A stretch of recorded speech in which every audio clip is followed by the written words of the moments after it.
You're listening to the Table Talk podcast, brought to you by the team at Food Matters Live.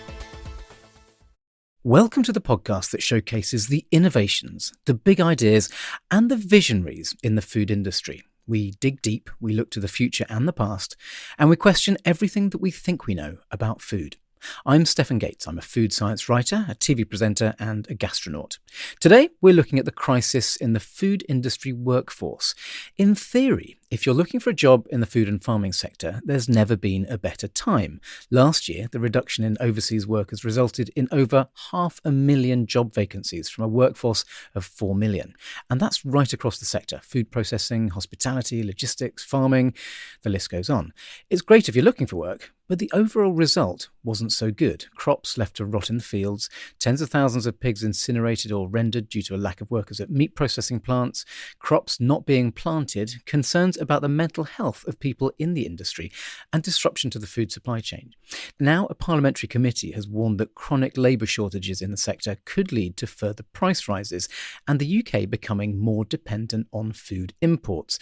They've said the workforce is the single biggest factor affecting the sector. So what can be done about it? Well, with me to look at the problems and hopefully the solutions are two people with knowledge across the food sector. We have Jonathan Kittow, who has more than 20 years' experience in the consumer goods and retail sectors. In 2006, he founded consultancy firm Simply Supply Chain. Hello there, Jonathan.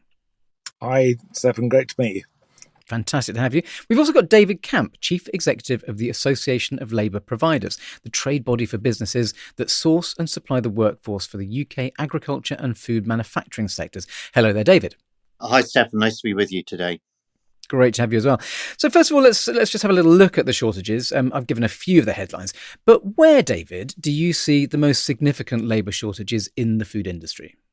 Stephen, you gave a good summary, and I think it's an honest picture of the shortages which we are seeing at the moment, which are certainly the worst that I've seen in my whole career in the food industry. We have this at a time of the lowest unemployment in a generation.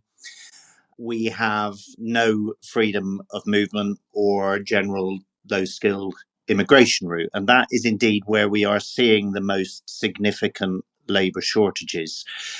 Around 3/4 of food businesses are experiencing shortages of lower and unskilled workers, with getting on for half of those, around 45%, saying those shortages are chronic. And that's not surprising when you gave those figures that Grant Thornton came up with of 500,000 job vacancies in the food sector. That's 1 in 8 job vacancies. We are suffering the biggest level of shortages that we've ever seen.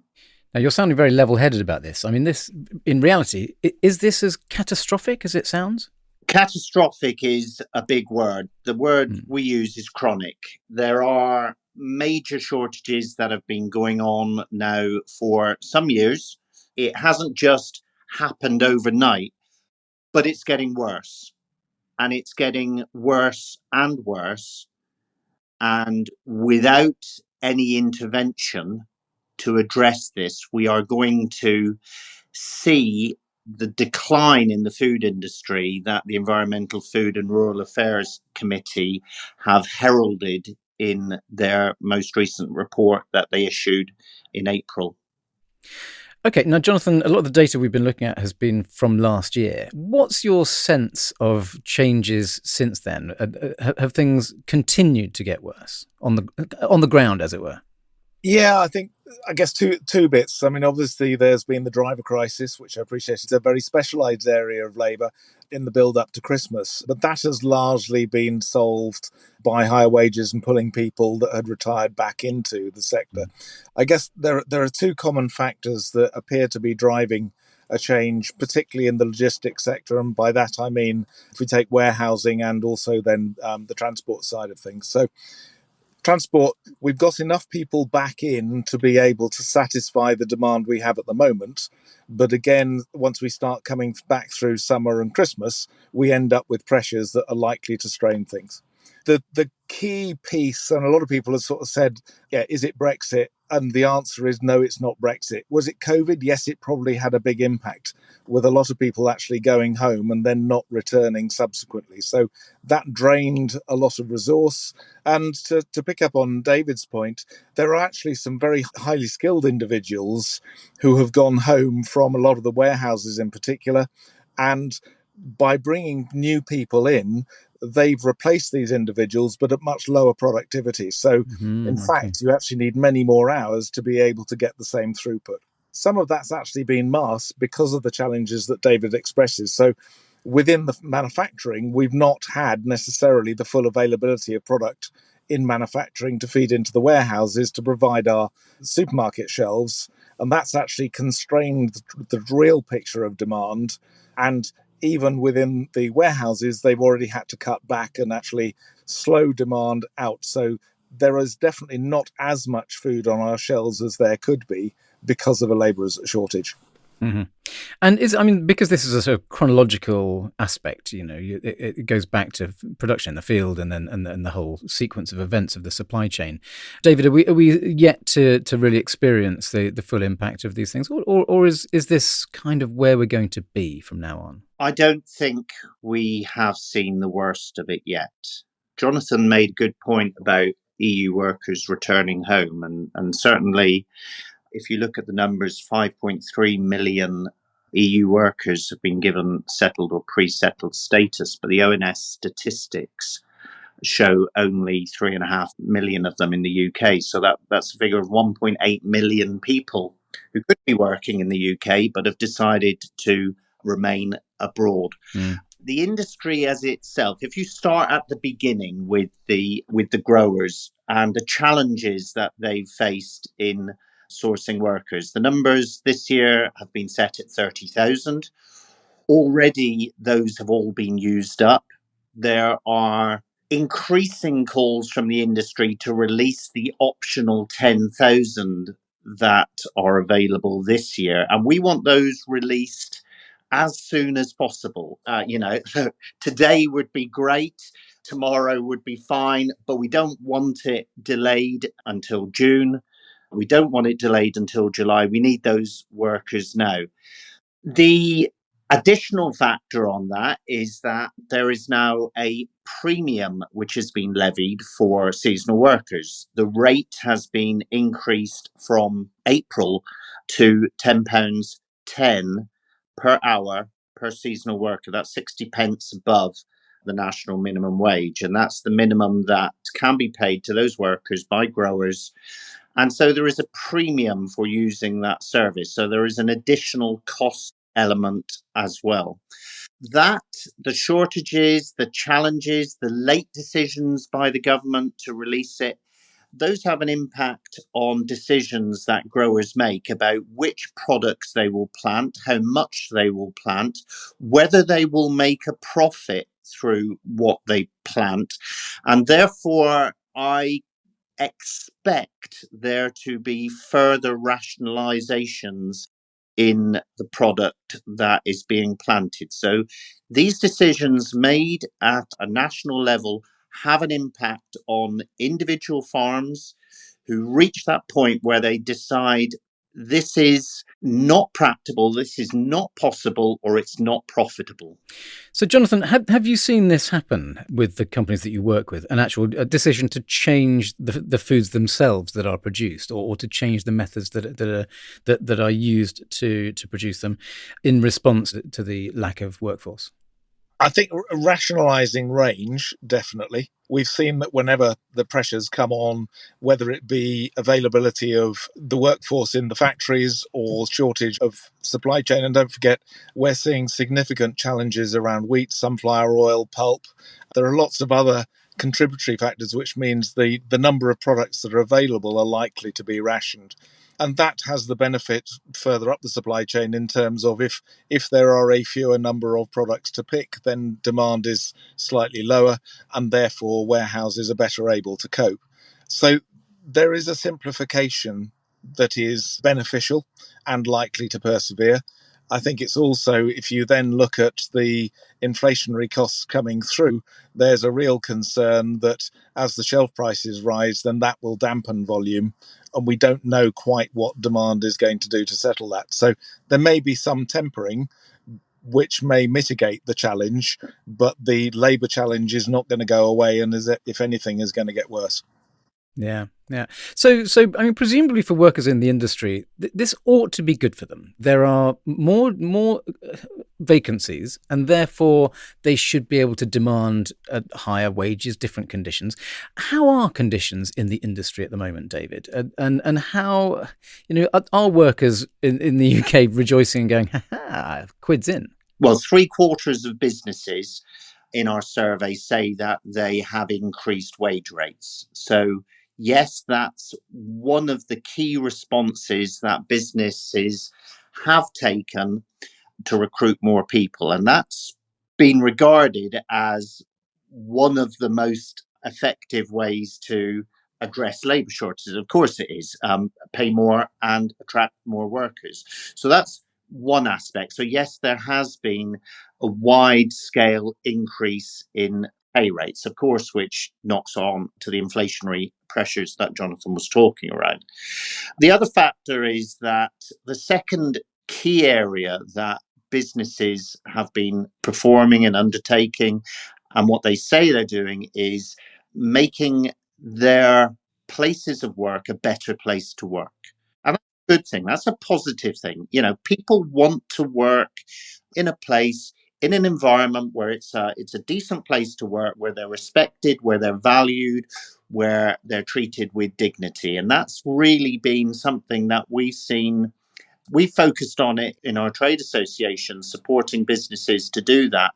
And it seems to definitely have been something that the industry has taken up as something that they are in control of themselves, and they can take charge of making their own sites and workplaces a better place to work. So yes, that's definitely something we've seen as a way that businesses have responded over the last year, 2 years. So, Jonathan, in the Environment, Food and Rural Affairs Committee report that I mentioned, they quote several people saying that they've never known morale so low because businesses are responding to labour shortfall by having to get people to work longer hours. I guess, if you can't get enough staff, something's got to take up the slack. And now, presumably, that can have an impact on your workforce. Are you seeing that? I think the stresses of the last couple of years, particularly in the warehousing sort of environment, where it's already a very physical job. If you think about the chilled sector, then clearly, again, you're working in a dark, cold environment for 12 hours a day under pressure. It's not the most attractive place to be anyway. Overtime has always been used to try and flex through the peaks and troughs, but seldom has it probably been used in quite such an extensive way. And the other side of things, I guess, is that, as we said earlier, the driver crisis was resolved by paying people more to make sure they were there and pull largely older people back into driving rather than the new people through. There are new people coming through, and guess what? Those have often come from the transport planning offices or the actual warehouse offices who have stepped up and therefore created more vacancies in those jobs, which I suppose the ripple down is that you end up with a lot of the lower skilled individuals either in a position where there's a lot of pressure on them, and particularly at that level, then 50p an hour is enough to be able to move workplaces for, and it's quite difficult to create a nice environment at that level. The other area where there is a particular challenge is actually the twilight shifts or the evening shifts, night shifts. People have realised through COVID that actually they can have more time at home and spend time with their families, and there are other jobs that they can do which offer more sociable hours. So I think that has put a lot of pressure on. I've talked to retailers and others who are running warehouses where 50 people on a night shift not turning up isn't unknown. So there are very, very considerable strains on those that are in there, certainly. And I'm interested, Jonathan, on these strains and stresses, and have there been any surprises? David was talking about improving workspaces and changing the nature of them so that they're more pleasant places to work. Have there been other interesting things that have unfolded from the strains of not having enough workers? Things that have surprised you? Well, I mean, we've talked about the impact of remote working and everything else. So, yeah, people have had to adapt. They have to find ways. They have to find ways of simplifying what they're doing. So, absolutely, there has to be a focus on working smarter and trying to actually protect and respect individuals where they can, rather than just running them into the ground. Yeah, the immediate firefighter response of working harder and longer can only be managed for so long before people either keel over or just leave, because it's not a good enough environment. So, yes, lots of companies have spent a huge amount of effort trying to make them better regarded, offering bonuses, offering other incentives to try and create a better environment. But at the end of the day, particularly around the warehousing type thing, it's a hard manual job that it's difficult to soften the edges on, particularly. Yeah, absolutely. Would you agree with that, David, that it's all very well making a nice space, but frankly, it's about cash, really, for the workers at the end of the day? It's one of the factors, and it's a key factor. Certainly, to be rewarded, properly rewarded, fairly rewarded for working hard is an essential element of the employment contract. But people work for other reasons. They work because it's a community. It's a community of people pulling together to deliver a common objective. And if you can make a workplace a place where you feel and you are valued, where you're treated with respect, you're listened to, you can contribute what you have to give, you're recognized for that, you have opportunities for progression. There is an understanding that you have a life outside of work, that there can be flexibility built into it, that there are different shift patterns that might be able to be aligned with that work. You can do the number of hours that you want to. You know, some people might want to do more hours, some people might want to do less hours. That there are those little signs of you being valued as an individual and recognized as an individual. It's about being a good employer. It's about people treating people as people. It's about creating that brand around why should someone come in and work for you? Why should they come and stay with you? These are quite old-fashioned concepts. They go back to, the 1950s, 60s, 70s about why people worked for a business and ensuring that those things are in place to attract and retain your workforce.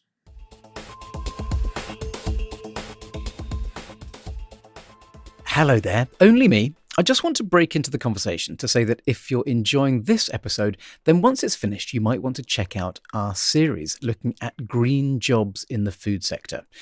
We've expertise from across the sector exploring green food industry careers. And to find them, just go to foodmatterslive.com and search green jobs.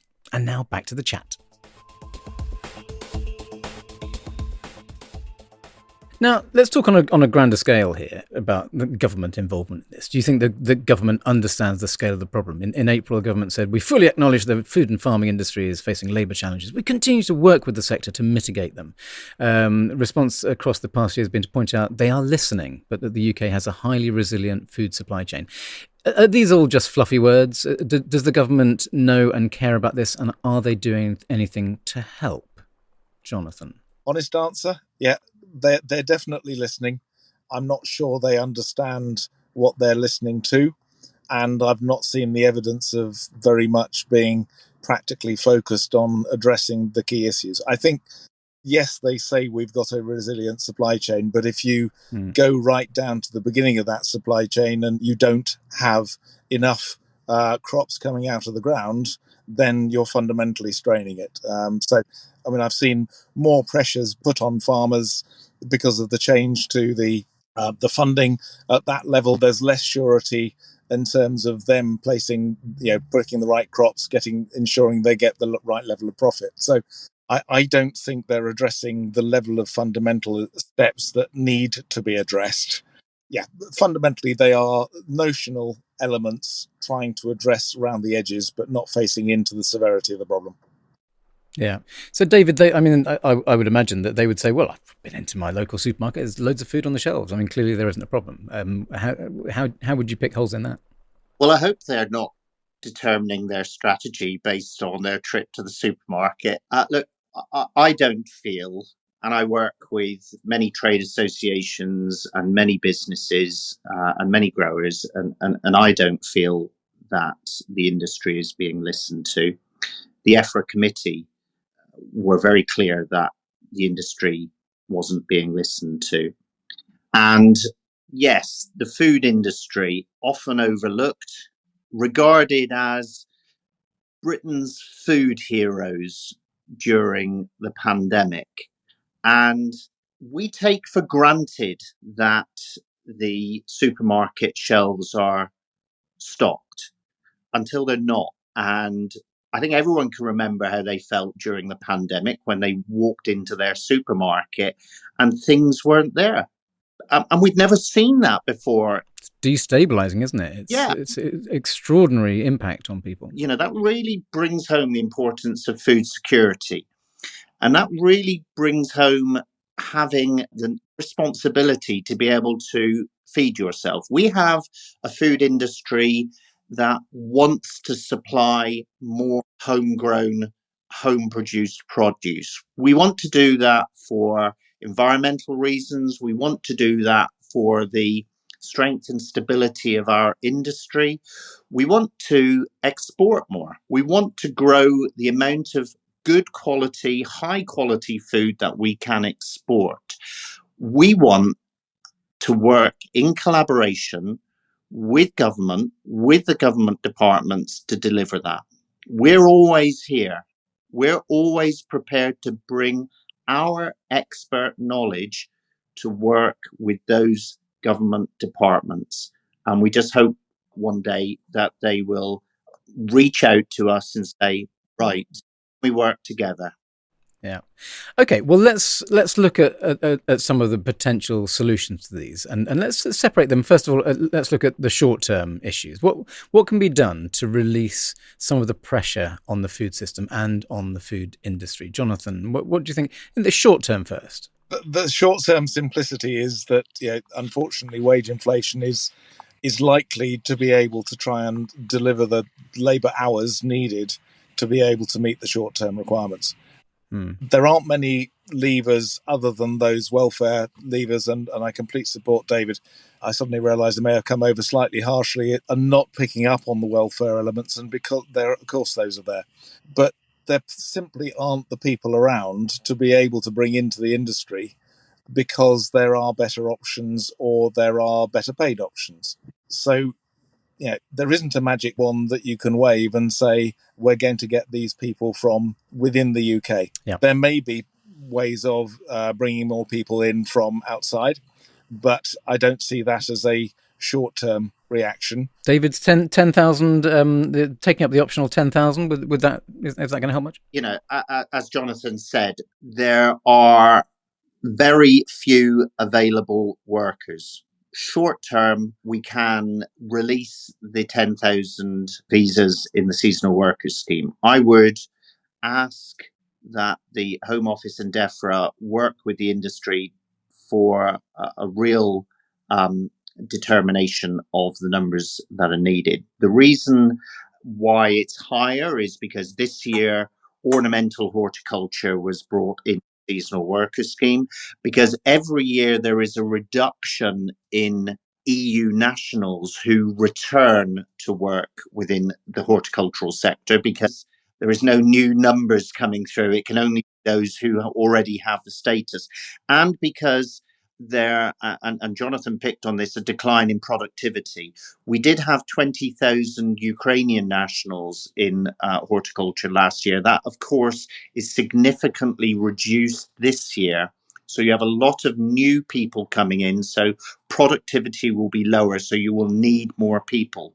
So firstly, in seasonal workers, we need more visas. There's a recognition that horticulture is not the only seasonal food industry, and we should be accepting that in other sectors. And obviously, seasonal poultry comes to mind, but there's also seasonal in the summer, a significant increase in salad production, barbecue meat production. So you accept that there is a need in other sectors for seasonal workers. A recognition also in the skilled worker visa system that in certain roles in UK fishing, in butchery, in poultry production, that the level of English specified in that is not a requirement, it's over and above the requirement for the job. So a matching of the language requirement for those jobs into the skilled worker visas. Those are essentially pretty much the only short-term solutions that I can think of, and that was a recognition of the EFRA committee as well. Okay, well, let's think about the more structural level and the longer term changes. Jonathan, what would you hope that the government would do in the longer term? It's a good one.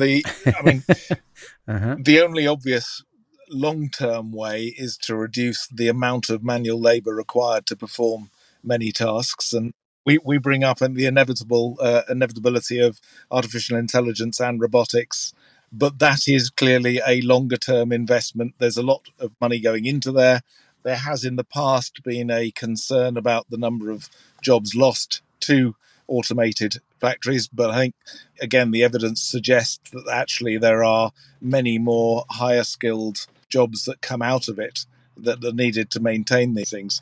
And yeah, if we are going to have a sustained gap between the number of hours we need to be able to perform the task and we don't have the number of people able to be employed, then that has to be a longer term option. I mean, one stat I picked up was over the Christmas period, the shortage is very much regional as well as divided by the individual sectors. And in Bristol, in warehousing, I think there were less than 100 employable individuals and 1,800 vacancies, which shows the extent of the extremities. Granted, that was around the Christmas period when there was a peak, but it shows that there is a huge gap there, and that is likely to materialise again, assuming demand picks back up through summer and back through Christmas. So, David, are there other aspects that the sector can do itself? I mean, different ways to recruit, to retrain. I mean, do we need to tackle an image problem? Is it just dosh? Is it wages?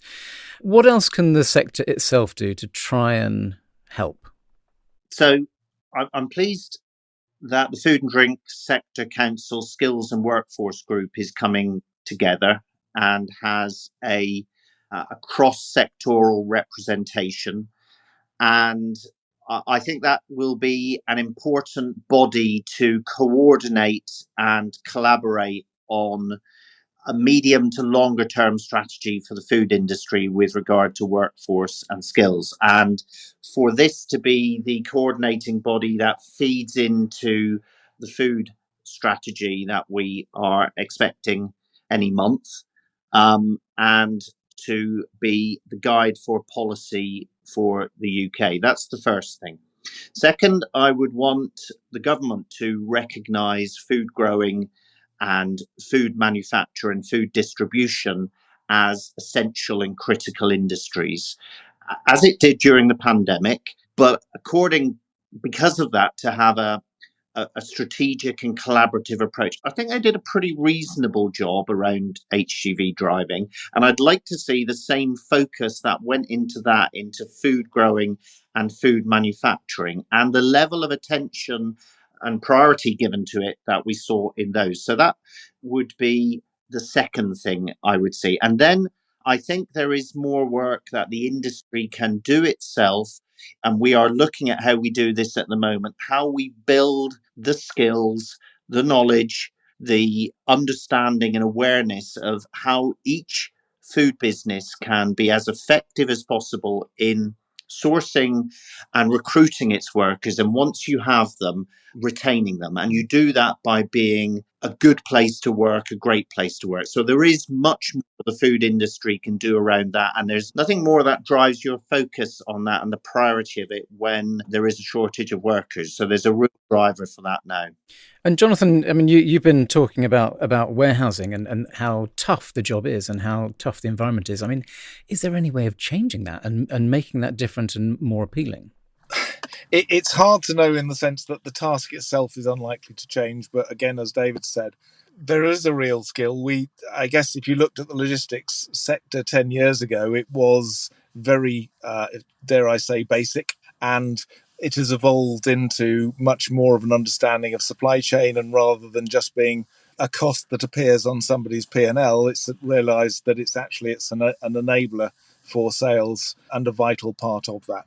So yes, we can definitely attract more people into a number of roles so that we can actually help drive those environments more smartly, rather than just treating it as a low skills job which just has a need to fill. Yeah. So I think there is a huge amount that can be learnt in terms of how to work smarter. We're working with a number of suppliers and retailers to try and understand how we can simplify the transition of product from supplier through the retailers' supply chains, so that we actually use less transport and less hours, and to make sure that we can simplify it that way. And all of these are being driven by the need to try and mitigate the on costs that are coming down the line. So in a sense, the imperatives have never been stronger, and the ability or the need to collaborate has never been stronger. Somehow we have to get the government to engage in the same way as David said, in terms of the drivers. They put 20 million into infrastructure to try and make the environment of drivers slightly better. We have to look at what incentives there are to be able to put the right structure in to change this industry away from a reliance on purely manual labour and to working smarter. Yeah. Now, David, you've carried out a survey where you asked members some of these questions, and I wondered what results came from that. Are there reasons to be cheerful? Is there optimism, or is it all people banging their heads against the factory wall? No, there are not. It didn't tell a joyful story. 9 out of 10 labour providers couldn't source all their clients' needs over the last 6 months, and it's the same predicted over the next 6 months as well. 3/4 of food growers and manufacturers experiencing shortage of lower and unskilled workers. Almost half of food businesses reducing and rationalising their output, and a huge amount of justifiable frustration and anger that these issues are not being taken seriously and are not being addressed by those who have the power and influence to be able to do so. But out of such times, businesses become more resilient. They need to drive improvements. They need to become better places to work. It's positive that we're in a position that has the lowest unemployment that we've seen. That's a good thing, to have low unemployment. That drives employers to be better employers, and for the wages of the lowest paid in our society to be paid more. That has consequences. The buyers, the supermarkets need to recognise that, need to increase farmgate prices and the prices paid to manufacturers to recognise those cost increases. That has an impact on food inflation, and it affects the cost of UK produce as opposed to produce that is made in countries where the cost of production is much lower. Perhaps the way in which workers are treated is less than we would want it to be. The conditions they live in, the rates they are paid, those all impact the cost of production. And what we don't want to do is to lose UK production to countries where standards are significantly lower than ours. Yeah, absolutely. Okay, well, my last question then is really for both of you. You mentioned other countries and how they do things, but are there things that we can learn from other countries? And where do you see the inspiration for what could be done and how to change things for the better? Jonathan, should we look to, is there a country or is there a company who's faced similar problems but managed to solve it? Again, without repeating what I've said previously, in a sense, it is around investing in working smarter.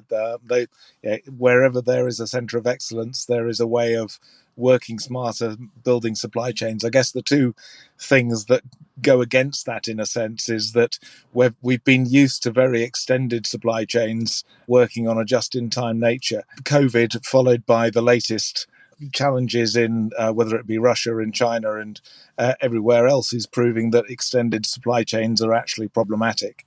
And I don't think we're going to be able to buy our way out of this by importing goods to be able to fill any shortfall within the manufacturing sector. And even if we could get it into the country, can we get it through the warehouses out onto the shelves anyway? So I actually think that we've always been superb at innovating and finding better ways of working and extracting value from our own shorter supply chains.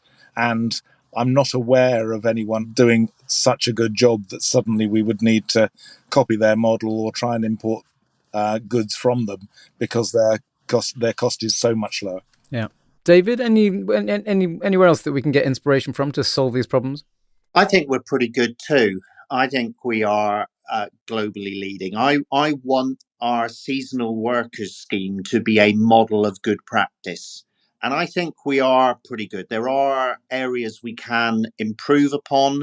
There are many of us working together to try and improve in that area. But when I look around the world, I don't see a model in another country of the way that they employ seasonal workers that I think, yeah, we've got a lot to learn from there. There are challenges and there are problems, whether that be in New Zealand, Australia, Spain, Italy, the States, wherever. There are challenges with that area. And I think we're doing a pretty good job there. I think we will continue to see a rise in automation. It's never been as well, it's always been a few years away, and it still seems to be a few years away.